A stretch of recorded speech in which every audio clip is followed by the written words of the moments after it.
So, let us look at NumPy arrays in bit more detail. This is efficient implementation of list. So, we should not use list for our course because we want to do things fast. Okay. Computer science data are not of the same type, and there you sacrifice speed for some processing. So, here we want to make it efficient, and data type, data size are all fixed. So, number of elements in the array is fixed, it cannot be changed. Okay. Data type can be of int, float or string, but it is one type. There are exceptions, but in this course I will not discuss it. So, either it is of integer type or float type or string type. We are also not want to deal with string. So, basically float and int, and that is what we will do. Okay. And so, it is a homogeneous data type, and that is what makes it fast, and data size is also fixed. So, I will give an example after this. So, this is how we define an array. So, the array is a function, array with, so a small bracket means function, okay, function arguments will go inside. So, array is a function whose argument is a list, but these are of integer type 1, 2. Is that clear? So, array always will come with small brackets, not with large bracket. Now, if I just say y is a variable which contains arrays. So, it will just print this. Now, you can look at the type of the elements. So, here my elements are y0 and y1. y0 is the first element and y1 is the second element, and if to get the type I say d type, okay, data type, d for data, and these are integer 64. So, this is out 64 bit. Okay. This is what is stored here. Now, y star 2 will multiply each element by 2. I can get the size of this array, is number of elements is 2, length is also gives you same answer. I can get a new array z as y plus 3. So, 3 will be added to each element. So, most operations like addition, subtraction, division and so on will be acting on each element of the array. So, the array answer is 4, 5 because just add 3 to each element. Okay. Now, what if you put mixed input? So, you may be saying some integer, some float, we will focus only on that and not on string. So, if I have mixed input, so my input for array y is 1.0, 2. So, this is float, means real, float is real, floating point, so it is real, 2 is integer. Now, if I say d type, so it gives you both float. So, what has it done?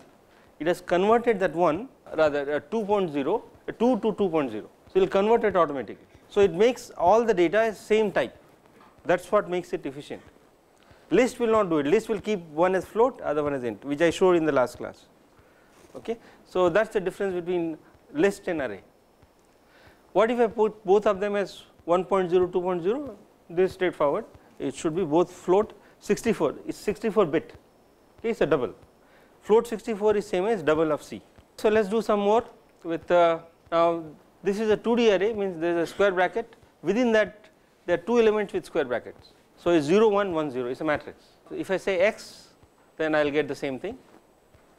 Now, I can do the determinant of x. So, I get answer is -1. Eigenvalue and eigenvectors can be obtained by function EIG. It will give eigenvalues are here and eigenvectors are 2 of them. So, it is a 2D array, you see. The first is the first eigenvector and the second element is the second eigenvector. Now, this array is of inhomogeneous type, you see, it has 2 elements. This is the first element, which is a vector with 2, 1, and this is an array with 2, 2. So, it has 4 entries and it has 1 entry, it is an array. This is inhomogeneous, we do not want to start working on this, but Python will output this. So, Python is very kind of is a loose language where data can be of different types, it will manipulate it, it gives you flexibility, but of course, it makes it slow. A little bit look at how to access arrays, array elements. So, how to access array elements? So, in 1D straightforward, 1D is like list. So, y0, y1, y2 like that, but in 2D you have to access like this. So, again start with 0. So, 0 is a valid address. So, 0 comma 0 is the first element of this 2D array, 0 comma 1. So, this is a row and this is called column. So, the second index is the column index and the first index is the row index. Is that clear? So, this row 0 and row 1. So, that is the first index, row 0, row 1, and this is a column, column 0, column 1. So, column 0 is here, right, and column 1 is here.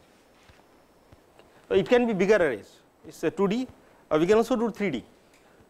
3D will have 3 indices I, j, k. 3D is not a matrix, 3D is an array. Like in this room, I want to represent position of a point, then it is going to be x, y, z, and we can represent by 3D array, or it can also be 4D, 5D, whatever dimension you want. It programming languages created and Python does it too. So, we can access the 0 comma 1, which will be this element. Okay, remember it was 0 1 1 0, so it's correct, this is answer 1, print. Okay.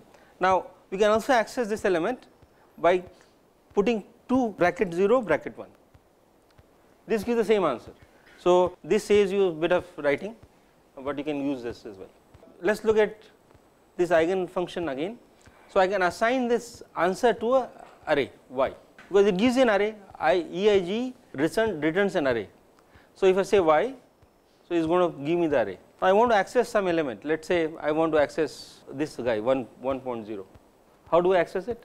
This is an array y, y is 0 or 1, y is 0 comma, will it work 0 comma 0? It turns out it does not work, because it is a inhomogeneous array.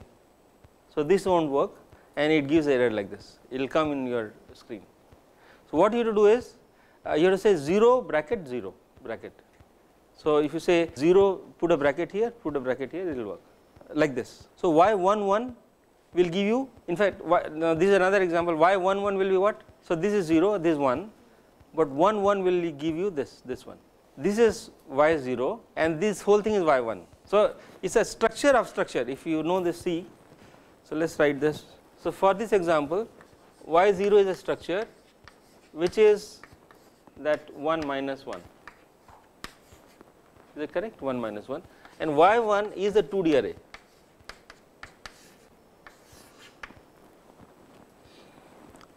Now, I want to get y11. So, if I say y11, what will I get?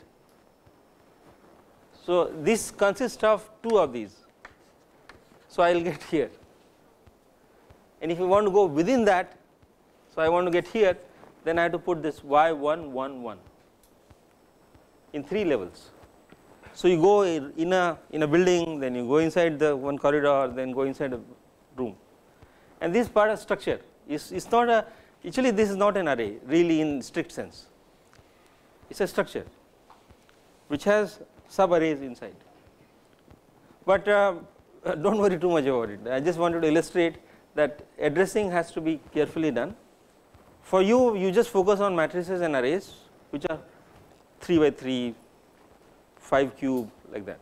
Okay. So, but if you want to access data from these kind of objects, then you need to know how to do it. So, we can also do operations of mathematical operations. So, NumPy, so it PyLab, Python lab, Py for Python.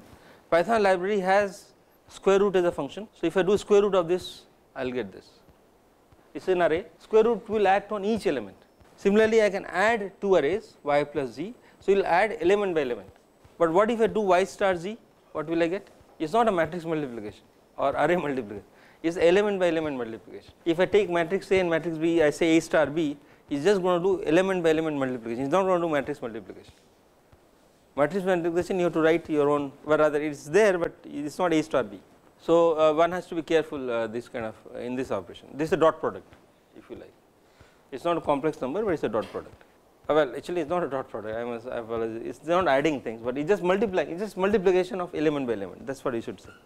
It is not a dot product, I take back. These are very useful things, especially when I want to create an array, I do not know the entries, so I am not going to write like this. So, suppose I know that it is 10 array of 10 elements. So, you say 0s 10, right, you just say 0s 10, all entries will be zeros and 0s 10, this is a useful function. Or you can say I start with 0s 10 or 0s 4. So, it will create an array and on that I will operate. We can create an empty array or with arrays with ones. This is a range function which I described earlier. So, 0, 3 will give you equispaced numbers 1, 0, 1, 2, not 3. Yeah. It has no name. If you like, you can just say x equal to. If you say x equal to, then x will get that entry. It just gives the output.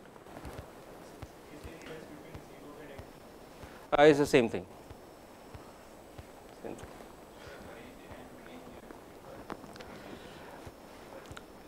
So it's same except it will act on arrays. So it gives an array, not list. So that gives a list and this gives an array. Sometimes you want arrays, so it will give arrays. There is one more useful function called rand. So rand will give random numbers between 0 and 1. So these are random numbers with four entries, 4 elements.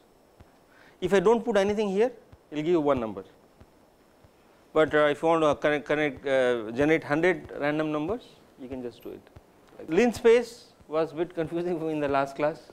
So linspace, if I want linear space points between 1 and 2, including 1 and 2, but 3 points, then the middle point must be 0.5, 1.5. So this is number of elements in that array 3 and starting and the end values. So this will give you, so in one line, it just gives in one line, linspace gives that function. We can also, with 5 elements, is going to be this. We can convert a list to an array. So how do you convert a list to an array? So this is a list, right, x equal to 3, 4 is a list. List will not allow you to do square root. Square root is not possible on a list. List could have string and so on. So you say, well, I don't know how to do square root of, I mean, it's impossible to do square root of a list. But I can convert that to a NumPy array by saying that array x. So y will be a NumPy array on which you can do square root and all the math operations. That's about it. So this for NumPy arrays, which is going to be a key part of our course. All the things which you will be using NumPy. You have to be conversant with how to use NumPy.